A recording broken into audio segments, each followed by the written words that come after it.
तर मुंबई आणि महाराष्ट्रामध्ये मराठीचा आग्रह चुकीचा नाही असं मुख्यमंत्री फडणवीस म्हणाले। ज्या रिक्षा टॅक्सी चालकांना मराठी येत नाही त्यांना मराठी शिकवू, यावरून विवाद नको अशी सरकारची भूमिका असल्याचं फडणवीस म्हणाले। रिक्षा टॅक्सी चालकांवरच्या मराठी सक्तीवरून फडणवीसांनी ही प्रतिक्रिया दिली आहे।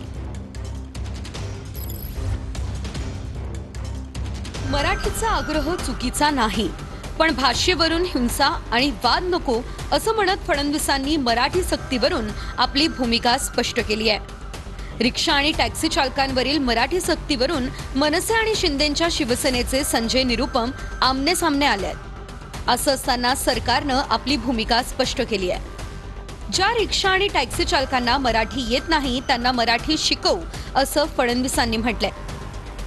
मराठी का आग्रह होना, मराठी को प्राथमिकता दो कहना, ये कोई गलत बात नहीं है, लेकिन उसके साथ साथ सरकार की भूमिका ये होगी कि इस प्रकार से विवाद न हो। रिक्षा आणि टॅक्सी चालकांना अडचण नाही, मग निरुपमांना काय अडचण असा सवाल संदीप देशपांडे यांनी उपस्थित केलाय।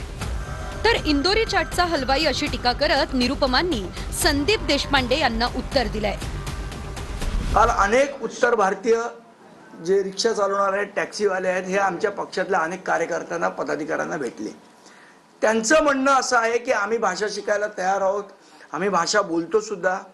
मग जर त्या लोकांचं कुठल्याही प्रकारे त्याच्याबद्दलचं ऑब्जेक्शन नाही तर संजय निरुपमचं ऑब्जेक्शन असण्याचं कारण काय? तो जो इंदौरी चाटचा हलवाई आहे तो गेला होता आणि माझ्या नावाने खूप बोंबाबोंब केला। माझा विरोध एवढाच आहे, कोणाचाही रोजी रोटी धंदा तुम्ही छीनू नका। कारण असं आहे की जे सगळे गरीब आहेत, कमजोर आहेत। दरम्यान उद्यापासून मराठी बोला असा आग्रह केल्यानं कन्फ्युजन होत असल्याचं मंत्री संजय शिरसाट यांनी म्हटलंय।